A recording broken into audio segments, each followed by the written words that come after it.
दोस्तों, आज हम आपके लिए बड़े ही महत्वपूर्ण और ज्ञानवर्धक कहानी लेकर हाजिर हुए हैं। इसीलिए मेरा आपसे निवेदन है कि इस वीडियो को आप पूरा जरूर सुनना। किसी जंगल में पेड़ के नीचे तोता और मैना का एक जोड़ा रहता था। दोनों पति पत्नी एक दूसरे को बड़े दिल जान से चाहते थे। तोते की जो पत्नी थी वह बड़े ही जिज्ञासु स्वभाव की थी। वह हर समय अपने पति से कुछ ना कुछ पूछती रहती थी। एक रात जब दोनों पति पत्नी गंगा किनारे एक वृक्ष की डाली पर बैठे हुए थे तो तोते की पत्नी मैना अपने पति से कहती है कि हे स्वामी, आज मेरा मन बड़ा ही व्याकुल है। आज मुझे बहुत ही ज्यादा बेचैनी हो रही है। हे स्वामी, कुछ ऐसा उपाय करो जिससे मेरा मन कुछ हल्का हो जाए। जब तोता अपनी पत्नी की इन बातों को सुनता है तो तोता अपनी पत्नी से कहता है कि हे प्रिय, ऐसा क्या कारण है जिससे तुम्हारा मन इतना व्याकुल है? आखिर मुझे ऐसा क्या करना चाहिए जिससे तुम्हारी व्याकुलता दूर हो जाए? ये सुनकर के मैना कहती है कि कोई ऐसी कहानी सुनाओ जिसे सुनकर मेरे मन को शांति मिल जाए और कुछ ज्ञान प्राप्त हो। इस प्रकार से तोता अपनी पत्नी को कहानी सुनाने लग जाता है और अपनी पत्नी से कहता है कि हे प्रिय मनुष्य, कितना भी गरीब क्यों ना हो, इन 4 व्यक्ति को अपने साथ हमेशा रखना चाहिए। इनका कभी अपमान नहीं करना चाहिए। फिर मैना कहती है, हे स्वामी, वह कौन 4 व्यक्ति हैं जिसे किसी भी मनुष्य को अपने साथ रखने चाहिए? तोता कहता है कि मैना जी, मैं तुम्हें यह बातें एक कहानी के माध्यम से बताऊंगा, इसलिए तुम इस कहानी को पूरा सुनना। तब मैना कहती है कि हे स्वामी, मैं आपकी इस कहानी को पूरे मन से सुनूंगी, कृपया आप कहानी सुनाइए। तब तोता अपनी कहानी शुरू करता है और कहता है कि है प्रिय, एक गांव में एक वृद्ध महिला अपने 2 बेटों के साथ रहती थी। उसका पति पहले ही गुजर चुका था और उनके पास केवल 2 बेटे ही थे। इस प्रकार उनके परिवार में कुल 3 सदस्य थे। उनकी जमीन भी बहुत कम थी। वह अपने बेटों के साथ मिलकर उस छोटी सी जमीन पर काम करती थी। उसके बेटे बहुत मेहनती थे। उन तीनों का जीवन उस छोटी सी जमीन से चलता था। समय के साथ जब बेटे बड़े हुए और विवाह के योग्य हो गए तो उस वृद्ध महिला ने उनकी शादी करवा दी। घर में 2 बहुएं आ गईं। कुछ समय तक सब कुछ अच्छा चल रहा था। घर में बहुत प्रेम था और सभी मिलजुल कर रहते थे। लेकिन जैसे जैसे समय बीतता गया, दोनों बहुओं में आपस में झगड़ा होना शुरू हो गया। कभी इस बात को लेकर तो कभी उस बात को लेकर बड़ी बहू छोटी बहू से कहने लगती कि तुम ऐसा करती हो, वैसा करती हो, तो उन्होंने हमारे साथ यह कर दिया, उन्होंने वह कर दिया। इन्हीं बातों को लेकर कि बड़ी बहू भी छोटी बहू से उल्टी सीधी बातें कहती रहती थी और लड़ाई होती रहती थी। एक दिन छोटी बहू को जब मौका मिल जाता है तो वह बड़ी बहू से लड़ पड़ती और कहती कि तूने घर का यह काम नहीं किया, वह काम नहीं किया। बड़ी बहू ने कहा कि तू अपने हिस्से का काम कर, मैं अपने हिस्से का करूंगी। कभी कहती कि तू आराम से पड़ी रहती है और मैं पूरे दिन काम में लगी रहती हूं। इसी कारण से छोटी बहू का बड़ी बहू से झगड़ा होने लगता था। अब यह उनका रोज का काम हो चुका था। वह दोनों बहुएं हमेशा किसी न किसी बात पर आपस में झगड़ती रहती थीं। अब तो वृद्ध महिला भी इन बहुओं के झगड़ों को देखकर काफी परेशान हो चुकी थी। उन्हें लगने लगा कि उनके बेटों की पत्नियां बहुत झगड़ा करती हैं। उन्होंने इस बारे में अपने बेटों से बात की। बेटों ने उन्हें समझाने की कोशिश की, पर इसका उन पर कोई असर नहीं हुआ।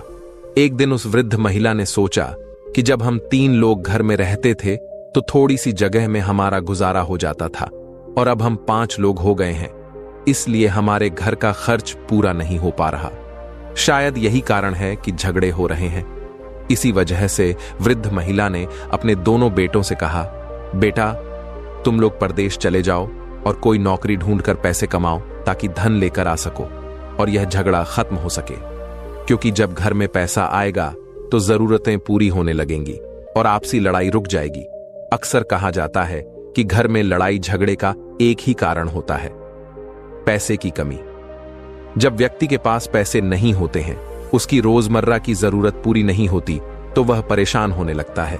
दूसरा कारण, लड़ाई झगड़े का मूल कारण यह भी होता है, व्यक्ति जरूरत से ज्यादा यदि खाली बैठा रहे तो फिर उसके दिमाग में खुरापात ही आती है और फिर वह किसी से भी लड़ाई झगड़ा करके ही शांत होता है।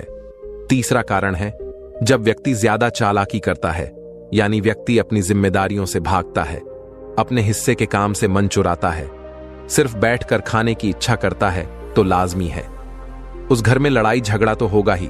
चौथा कारण है जब व्यक्ति ईर्ष्या करता है, जब कोई दूसरे व्यक्ति को तरक्की करते हुए देखता है और खुद को आगे नहीं बढ़ा पाता है तो फिर उसे जलन होने लगती है और वैसी स्थिति में लड़ाई झगड़ा ही करता है और वह लोग अपना अधिकतर समय लड़ाई झगड़ा और चुगली में बिताता है। प्रिय मित्रों, दोनों पुत्रों ने वृद्ध महिला की इच्छाओं का सम्मान किया।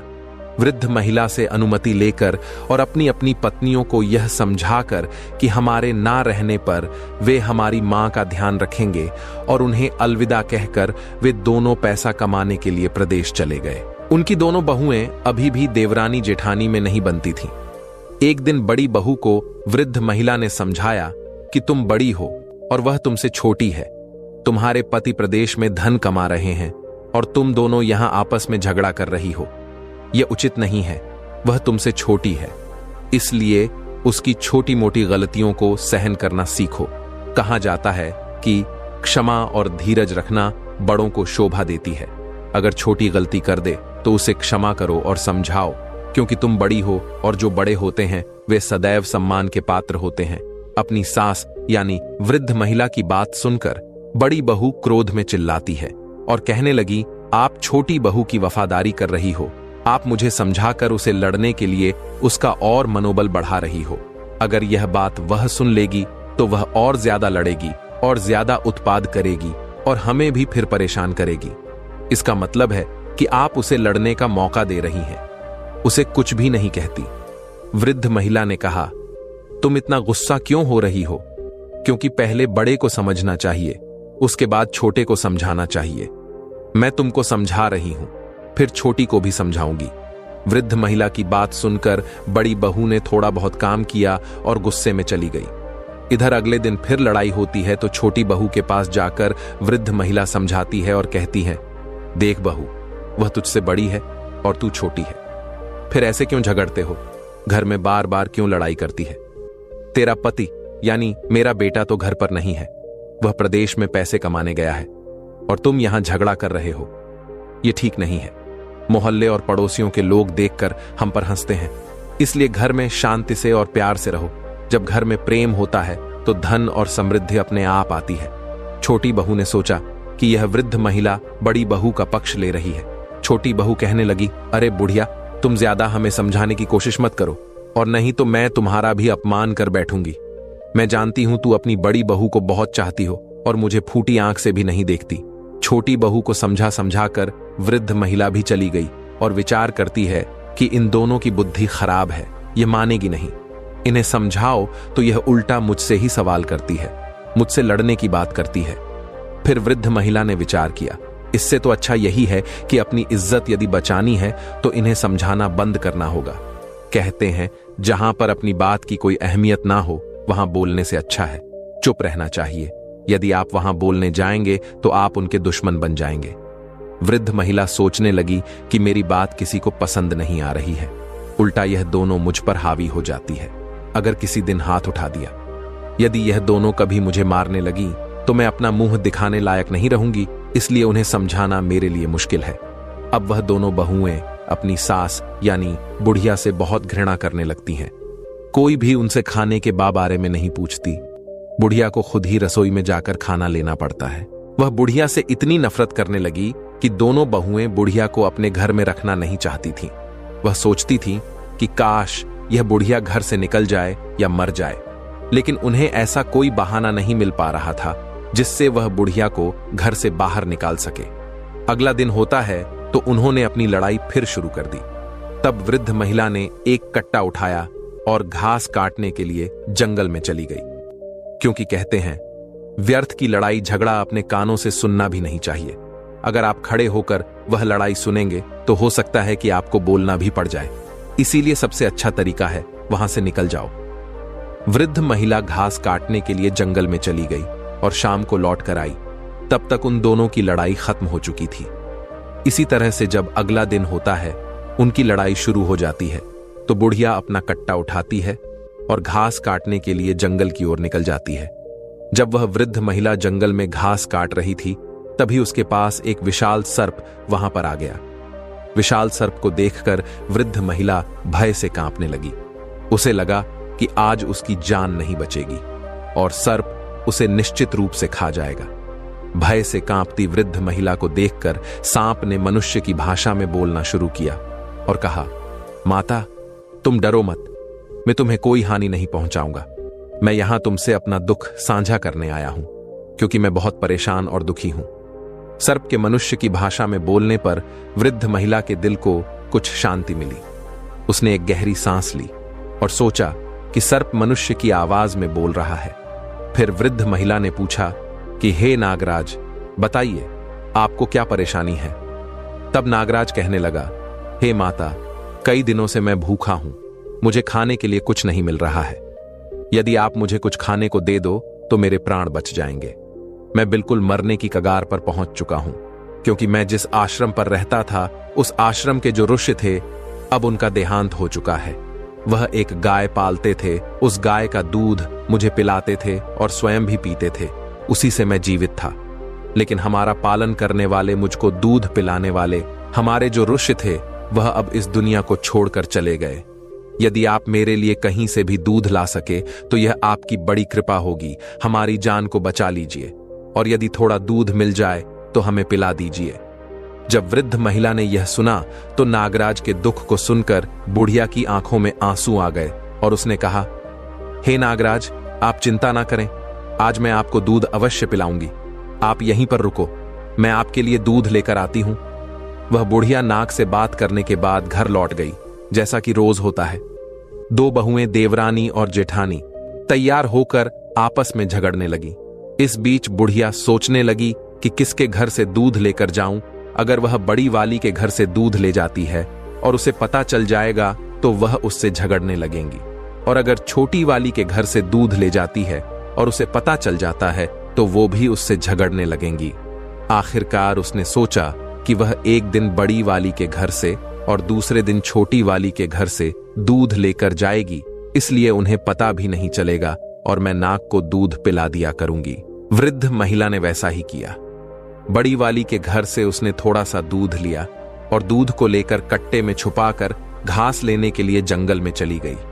तब तक वह नाग भी वहां आ जाता है और कहते हैं, हे माता, मेरे लिए कुछ दूध लेकर आई हो।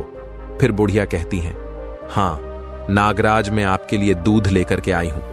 उस बुढ़िया ने तुरंत वह दूध नाग के आगे रख दिया। जब नाग ने दूध पी लिया तब उसे शांति मिली। तब नाग कहने लगे, हे माता, आपने आज हमारी जान बचा ली। आपने मेरे ऊपर बहुत बड़ा उपकार किया है, मैं आपकी मदद को जीवन भर नहीं भूलूंगा। बुढ़िया ने कहा, हे नाग, मैं आपसे एक और प्रश्न करना चाहती हूं। उस समय मैं डर के कारण आपसे पूछ नहीं पाई थी, लेकिन अब मैं आपसे पूछना चाहती हूं कि आप एक सर्प होते हुए भी मनुष्य की भांति कैसे बोल पा रहे हैं? क्या आप वास्तव में नागदेव हैं या कोई और है? तब नाग ने उत्तर दिया, हे माता, मैं एक श्राप के कारण नाग बन गया हूं। मैं एक राजा के घर नाग रूप में जन्मा था और मेरे पिता ने मुझे नाग समझकर जंगल में छोड़ दिया था। मेरा श्राप केवल 20 वर्षों का है। मेरी मुक्ति अब ज्यादा दूर नहीं है। 1 वर्ष के बाद मुझे मेरा मनुष्य शरीर वापस मिल जाएगा। मैं उस समय का बेसब्री से इंतजार कर रहा हूं। नाग देवता ने अपनी कहानी वृद्ध महिला से कही। वृद्ध महिला को उसकी व्यथा सुनकर उस पर प्यार आ गया। फिर वह रोजाना अपनी बहू के घर से दूध छुपते छुपाते लाने लगी और नाग को पिलाने लगी। एक दिन वह दूध बड़ी बहू के घर से लाती तो दूसरे दिन छोटी बहू के घर से। इस प्रकार वह नियमित रूप से नाग को दूध पिलाने लगी। नाग भी हर रोज उस स्थान पर आता और वृद्ध महिला के हाथों से दूध पीकर बहुत प्रसन्न होता। नागराज को ऐसा लगता जैसे उन्हें अपनी असली मां मिल गई हो।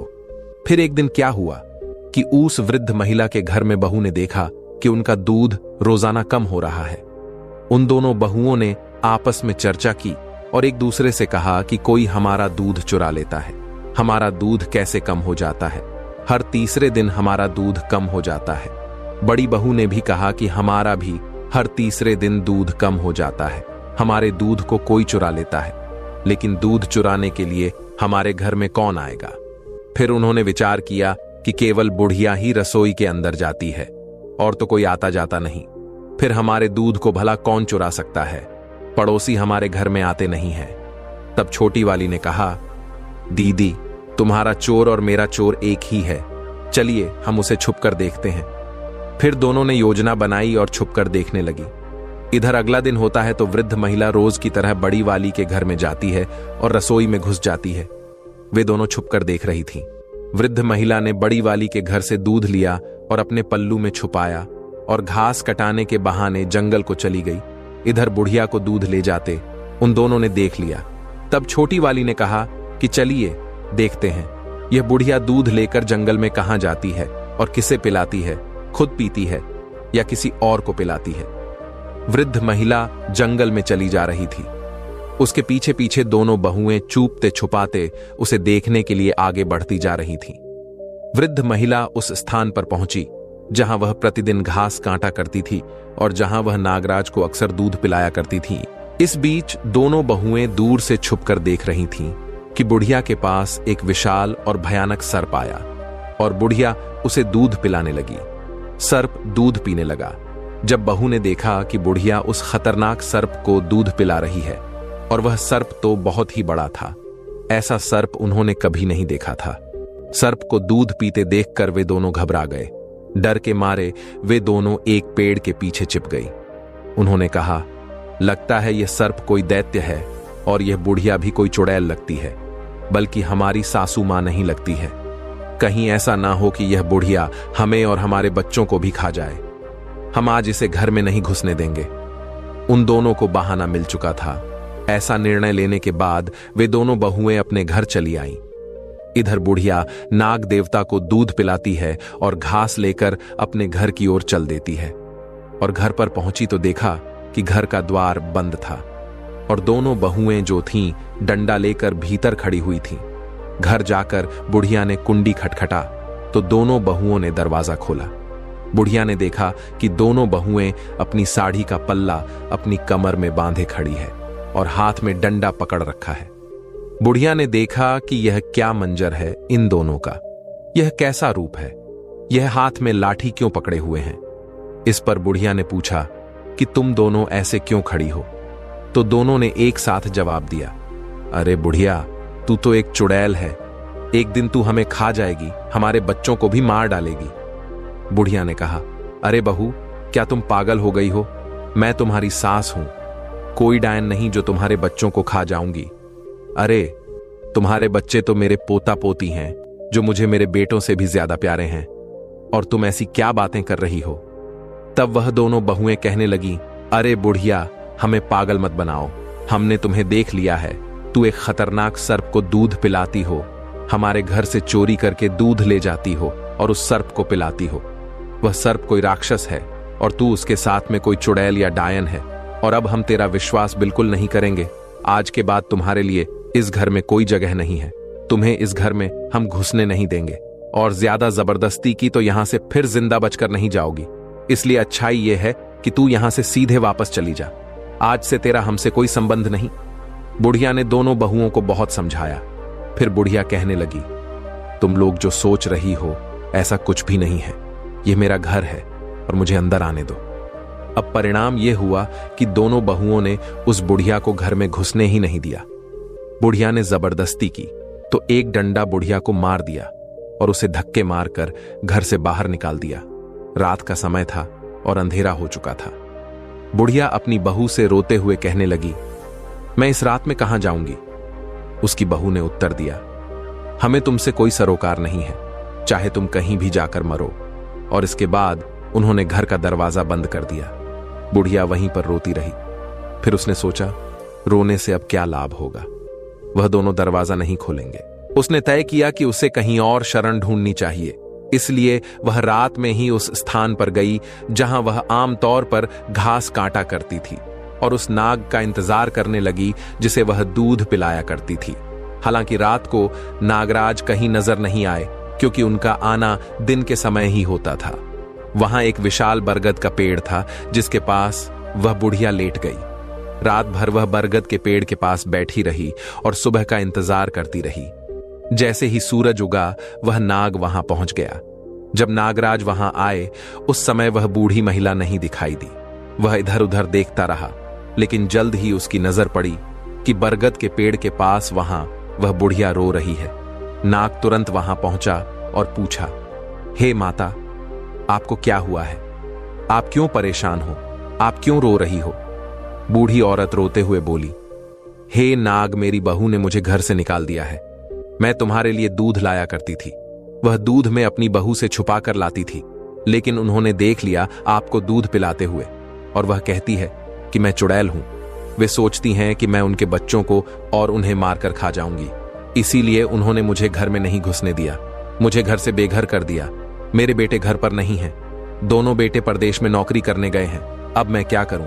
कहां जाऊं नागराज को? बुढ़िया ने सारी बात बताई। तब नागराज कहते हैं, हे माता, आप घबराओ नहीं और मुझे ही अपना बेटा समझो। आज से मैं आपका बेटा हूं। नाग की बात सुनकर बुढ़िया बड़ी प्रसन्न हो जाती है। फिर नाग कहता है, आप घबराइए नहीं, आप हमारे साथ आइए। इसके पश्चात वह नाग देवता बुढ़िया माता को साथ लेकर घने वन में जाता है। आगे आगे नाग चलता है और उसके पीछे वृद्ध माता। वे एक विकराल जंगल में पहुंचते हैं, जहां नाग बुढ़िया माता को लेकर आता है, जहां वह आश्रम में दूध पीने जाता था। नाग बुढ़िया को उस आश्रम तक ले आता है। बुढ़िया पूछती है, बेटा, यह आश्रम किसका है? यह तो बहुत ही मनोरम है। तब नाग कहता है कि यह आश्रम एक ऋषि महात्मा का था, जो अब परमात्मा को प्यारे हो गए हैं। उनका देहांत हो गया है। मैं यहां पर ही रहता था और इसी आश्रम में मुझे उस ऋषि महात्मा ने गाय का दूध पिलाया था। गाय भी यही कहीं आसपास होगी। वह बेचारी भटक रही होगी। अगर वह हमें देख लेगी तो निश्चित ही यहां आ जाएगी। कुछ समय पश्चात वह गाय भी वहां आ जाती है। गाय के थन दूध से भरे हुए थे। तब नाग कहते हैं, हे माता, इस गाय का दूध निकालिए और आप भी पी लीजिए, हमें भी पिलाइए। बुढ़िया गाय का दूध निकालती है। उसके बाद उस नाग को दूध पिलाती है और स्वयं पीती है। फिर नाग कहता है, हे माता, अब आप घबराइए नहीं, आप निश्चिंत होकर इस आश्रम पर रहे। यह गाय हमारे लिए दूध देगी और यहां ऋषि महात्मा की कृपा है। वह एक अपनी कृपा छोड़कर यहां से चले गए हैं। ऋषि महात्मा की कृपा से यहां अन्नपूर्णा का वास रहता है। यहां पर रहने वाले को किसी चीज की कोई कमी महसूस नहीं होती है। खाने पीने की हर चीज यहां उपलब्ध होती है। आप कुछ भी खाएं, कुछ भी बनाएं। यह सुनकर बुढ़िया और भी ज्यादा खुश हो जाती है और फिर अपने बेटे नाग के साथ में वो बुढ़िया वहीं आराम से रहने लगती है। नागराज हर दिन घूमने निकल जाता था और शाम को वापस आ जाता था, जबकि बुढ़िया और गाय वहीं चैन से रहते थे। गाय भी हर रोज घास खाने जाया करती थी और शाम को वापस लौट आती थी।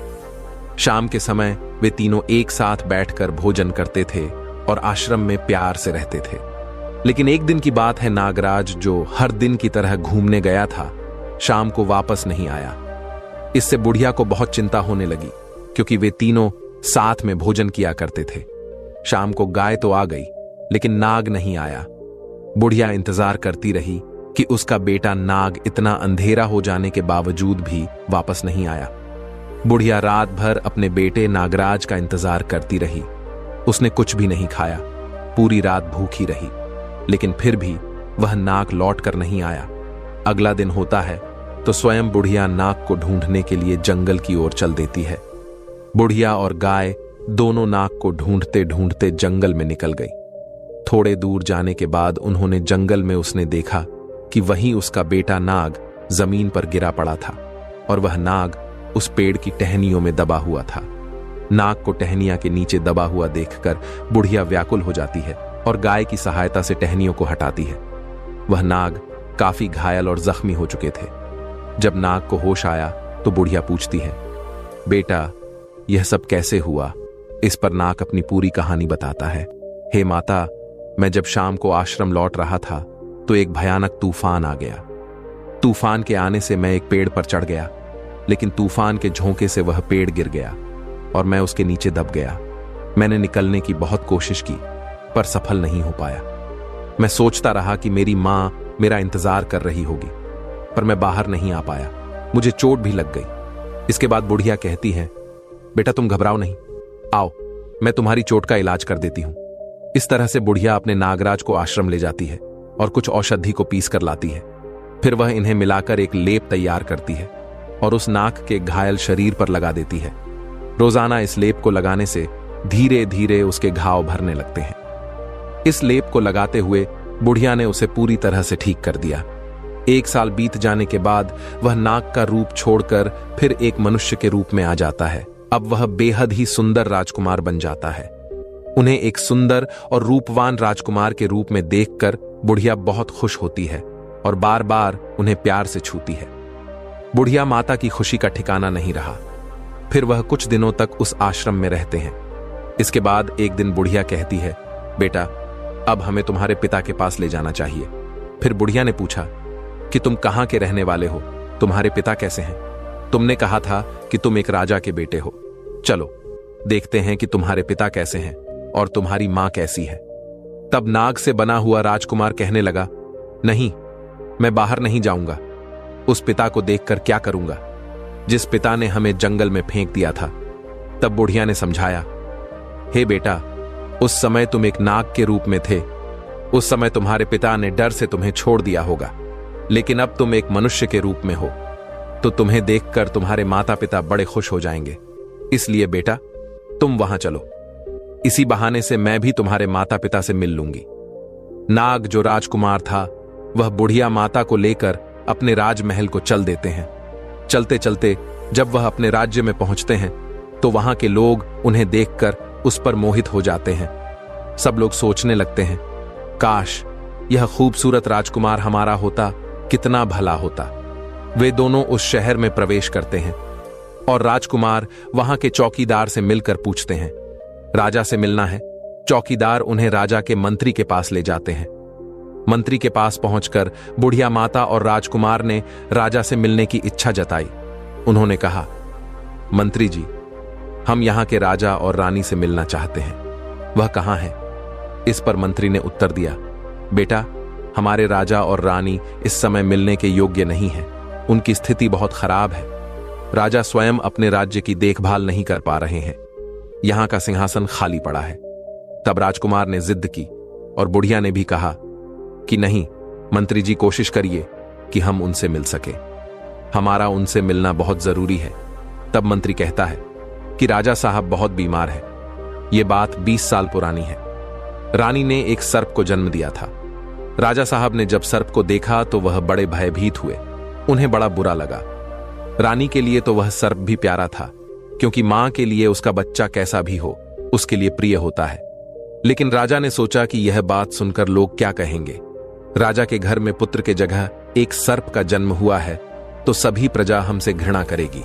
इसीलिए राजा ने उस सर्प को जंगल में फेंक दिया और तब से राजा रानी जो है बीमार रहते हैं, उनका शरीर सूख कर कांटा हो गया है और राज सिंहासन को उन्होंने छोड़ दिया है।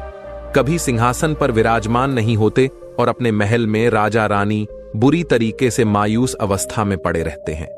जब उस राजकुमार ने यह सुना तो उसने मंत्री से अनुरोध किया कि अगर वह उनसे मिलवा दे तो बहुत कृपा होगी। तो मंत्री उस राजकुमार और उस वृद्ध महिला को राजा और रानी के पास ले जाता है, जहां उस लड़के के माता पिता निराशा में लेटे हुए थे। महल में लेटे लेटे उनका शरीर गल गया था और वह सदा चिंता में डूबे रहते थे। फिर राजकुमार उस बुढ़िया के साथ राजा और रानी के पास जाता है और राजकुमार उनके पैर छूता है। जब राजकुमार अपने माता पिता के पैरों को छूता है तो राजा और रानी में एक संवेदना की लहर दौड़ जाती है कि वे दोनों उठ करके बैठ जाते हैं और कहते हैं कि बेटा, तुम कौन हो, कहां से आए हो? तुमने हमारे पैर छुए हैं। तुम्हारे पैर छूते ही ऐसा लगता है कि हमारे अंदर कोई शक्ति आ गई है। तुम कौन हो? बेटा, अपना परिचय दो। तब वह बेटा अपनी सारी कहानी सुनाता है और कहता है कि पिताजी, मैं आपका बेटा हूं। और रानी से कहता है कि माता, मैं आपका पुत्र हूं। मैं आपके गर्भ से जन्म लिया था। मैं नाग के रूप में था। मुझे ऋषि का श्राप लगा हुआ था, इसीलिए मैं नाग बना, लेकिन आप लोगों ने मुझे जंगल में फेंक दिया। 20 साल का श्राप था। 20 साल पूरे हो गए और आज हम पुनः मनुष्य स्वरूप में आ गए हैं। मां, अब क्या आप मुझे अपने हृदय से नहीं लगाओगी? इतने शब्द सुनने के बाद मैं बिस्तर से भाग करके अपने बेटे को हृदय से लगा लेती है और रोने लगी थी है। और उस राजा के लिए खुशी का ठिकाना नहीं रहा। राजा रानी ने अपने बेटे को गले से लगा लिया, बार बार उसे प्रेम करने लगी। उन राजा रानी को ऐसा लगता था मानो उनके अंदर एक शक्ति आ गई हो। इतनी कहानी सुनाने के पश्चात राजा और रानी कहते हैं कि इंसान को कभी भी यह 4 चीज नहीं छोड़नी चाहिए। पहला बच्चा, दूसरा बुजुर्ग, तीसरा पागल और चौथा मेहमान। इन्हें कभी भी अपने घर से नहीं निकालना चाहिए। फिर उसके बाद राजा ने सभी प्रजा को संबोधित कर दिया कि हमारा बेटा आ गया है। प्रजा भी बहुत खुश हुई। राजा ने सभी को यह सूचना दे दी कि कल राजकुमार अब से राजगद्दी पर बैठेगा। अगले दिन राजा ने उसका राज्य अभिषेक किया। उसी दौरान वह बुढ़िया थोड़ी उदास हो जाती है, सोचने लगती है अब मैं कहां जाऊं। तब राजकुमार के पिता राजा कहते हैं, हे माता, आज से आप यहां की राजमाता कहलाओगे। अब वृद्ध महिला बहुत ही प्रसन्न होती है। जब वह बूढ़ी मां के दोनों बेटे घर लौटे और उन्होंने अपनी मां को घर में ना पाया तो उन्होंने अपनी पत्नियों से पूछा कि हमारी मां कहां गई है।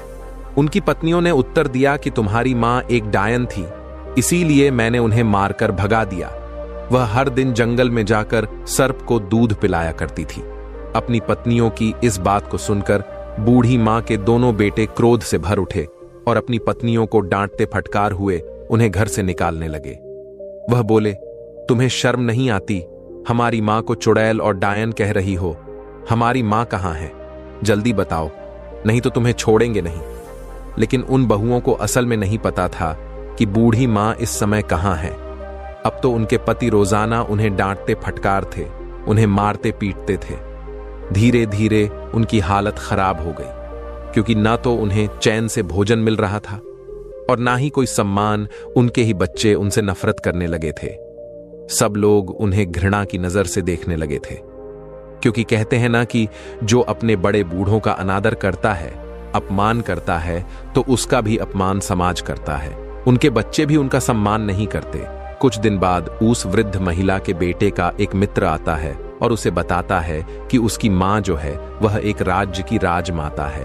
तो फिर दोनों बेटे बड़े खुश होते हैं और सोचते हैं कि हमारी मां बड़ी दयालु स्वभाव की थी, रोज भगवान की पूजा पाठ करती थी, भगवान की भक्ति करती थी। इस प्रकार भगवान ने उन्हें कितना उच्च पद प्रदान किया है। बेटों को यह सुनकर बहुत आनंद आता है और इसके बाद वे राज दरबार में जाते हैं। राजा की सहायता से अपनी वृद्ध माता राजमाता से मिलते हैं और उनसे कहते हैं, मां, अब आप घर चलिए, हम आपको लेने आए हैं। तब वह वृद्ध मां कहती है, मेरे बेटे, मैं यहां रहकर खुश हूं। यहां हमारे पास एक और बेटा है। तुम बिना किसी चिंता के घर जाओ, मेरा आशीर्वाद तुम्हारे साथ है। अपनी पत्नी और बच्चों के साथ सुखपूर्वक जीवन व्यतीत करो। इस प्रकार अपनी मां का आशीर्वाद प्राप्त कर दोनों भाई घर लौट आते हैं। वृद्ध मां का बेटा और पोता तो अपने जीवन में खुश थे, लेकिन उनकी बहुएं दुखी थीं। भगवान उन्हें अपने कर्मों का फल दे रहे थे। इतना कहकर तोता इस कहानी को समाप्त करता है। दोस्तों, जीवन में एक बात हमेशा ध्यान रखना कि अपने माता पिता, घर के बड़े बुजुर्गों के साथ दुर्व्यवहार कभी ना करें। अपने माँ बाप को घर से कभी मत निकालना, उनकी सेवा करें। जो लोग अपने माता पिता की सेवा नहीं करते, भगवान उन्हें अवश्य दंडित करते हैं। दोस्तों, आपने आज के इस वीडियो से क्या सीखा वह मुझे आप कमेंट में बता सकते हैं। इसी के साथ में उम्मीद है कि आपको आज की वीडियो पसंद आई होगी। तो इस वीडियो को उस इंसान को शेयर करें जिससे यह कहानी सुनने की जरूरत है, और उसी के ठीक बाद चैनल को सब्सक्राइब करें। तो चलिए फिर मिलते हैं ऐसी एक और नई वीडियो में एक नए मैसेज के साथ। तब तक के लिए अपना ख्याल रखें। धन्यवाद और नमो बुद्धाय।